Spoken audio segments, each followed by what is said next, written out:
What's up, guys? This is Dr. Al Jafri from ELG5195, and in today we will continue our methods to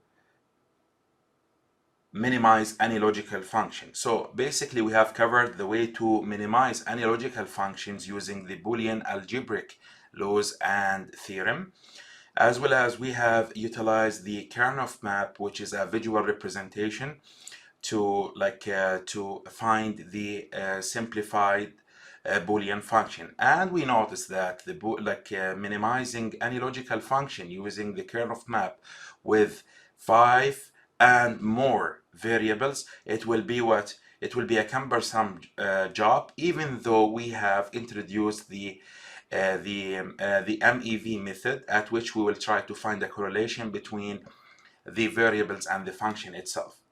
Now we're going to cover what an automated procedures or automated algorithm at which it will find all the prime implicants.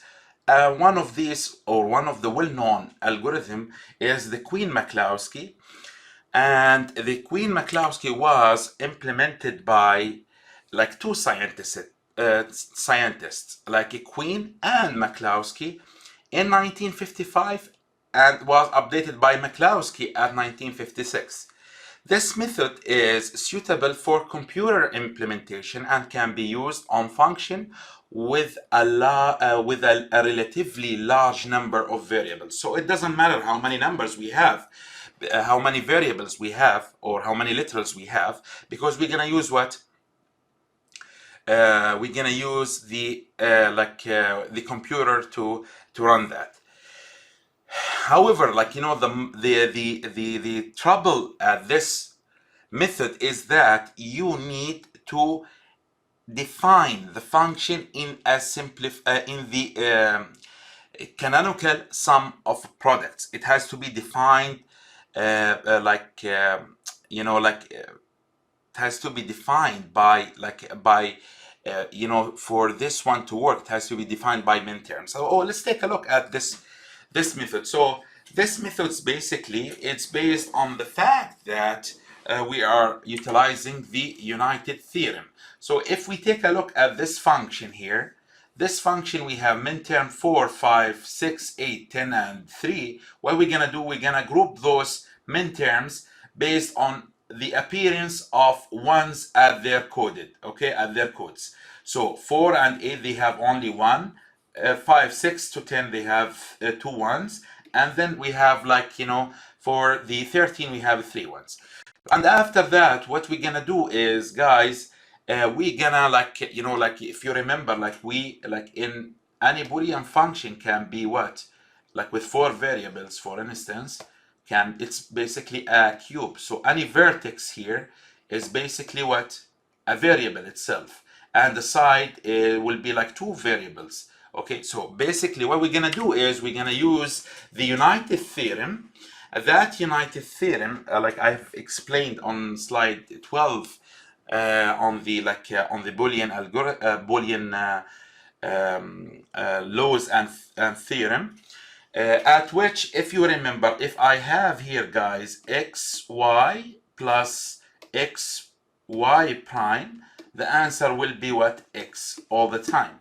So basically what I'm gonna do is I'm gonna find all the cubes, okay, or here, because I have 4, so I have I'll find all the cubes that differs in the in one variable, and after that I can combine them in one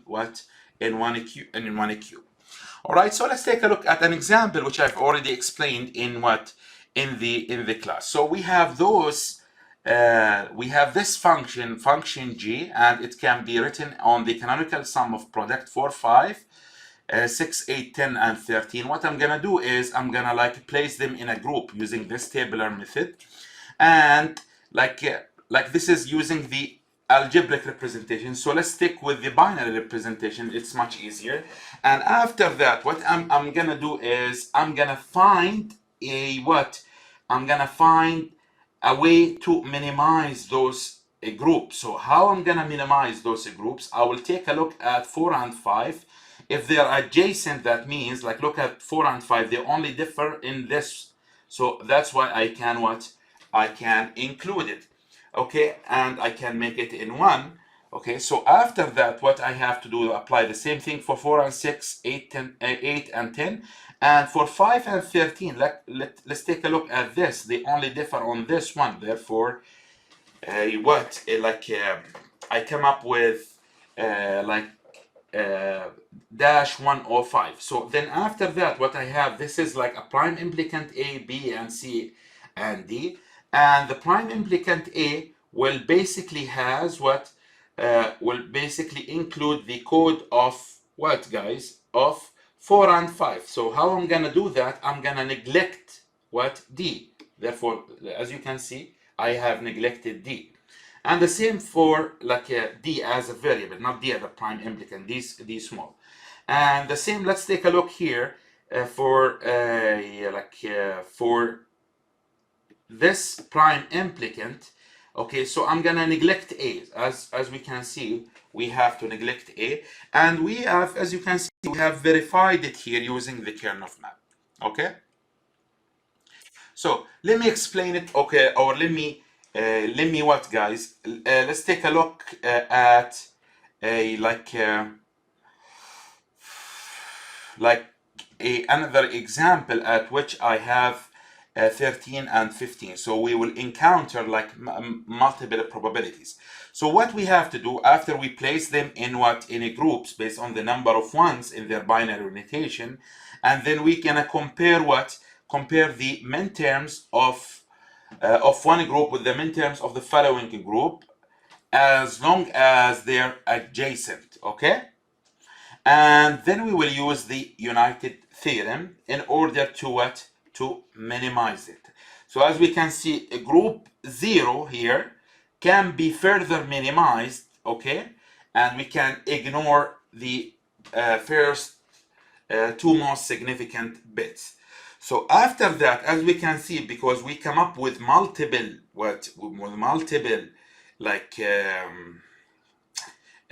implicants, we can apply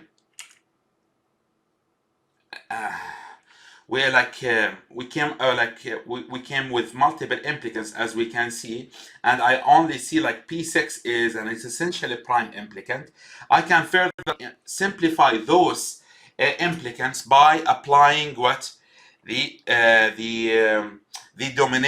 dominating row and columns. So to understand what do I mean by the dominated row and columns, I have to pick the lowest cover. The lowest in this case is the number of literals in the prime implicants choosing to implement the function. We are still moving around the definition of the cost. Okay, so after we build a prime implicant cover table, this is called a prime implicant cover table.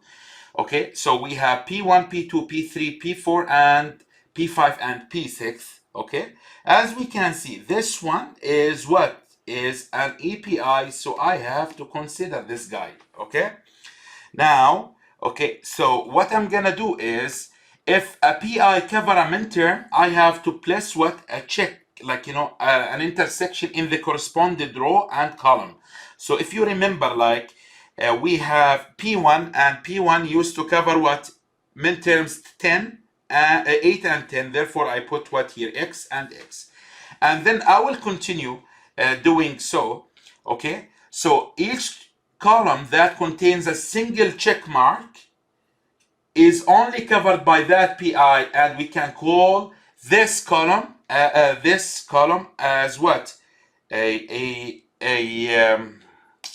essential prime implicant, because only only P6 covers 0 and includes 0. Therefore, I choose EPI P6 to become my EPI. Okay.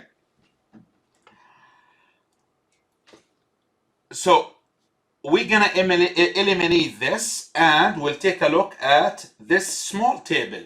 Okay.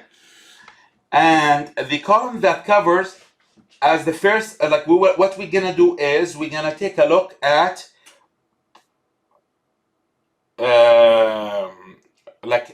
we're gonna take a look at the new like a new table, and as we can see, at each column we have what, 2 checks. Okay, so what in this case, what I have to do in this case, I have to apply the second minimizing or reduction technique. After applying the the column reduction, I'm gonna apply the concept of row dominance.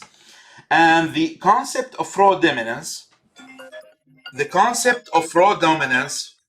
So guys, basically for the second reduction technique, after applying the method of minimizing the or finding the EPI using the column, we're gonna like apply the concept of row dominance. And the concept of row dominance in our case here, we say that P2 dominates P1 because P2 covers more midterms than P1. Let's take a look at what P2. P2 has 2 midterms, okay, covers 2 midterms, and it dominates P1 because P1 has only is covering only 10. Meanwhile, P2 is covering 10 and 11. And since P2 has the same cost of P1, we can eliminate P1. Therefore, this I'm gonna eliminate it, okay? And in my case, what I have, then I will apply the same thing here. Let's take a look at like P4 and P5. Okay, so if we take a look at P4 and P5, we will see P3 and P5. We can see that I can eliminate P3 because like 13 is already what is already shown at P5. Okay, and I have 15, so I'm gonna eliminate this. Then I'm gonna take a look at what, guys? I'm gonna take a look at the simplified PI table. Okay, and as we can see, guys, here, what I'm gonna do here, as I can see that P2 and P5 are the only PIs that are covering midterm what, 10. Okay, so P2, look at this, P2 and P5 are the only ones that are covering midterms 10 and 13 respectively. So I have to choose them. So like, look, 1 and 1, you see?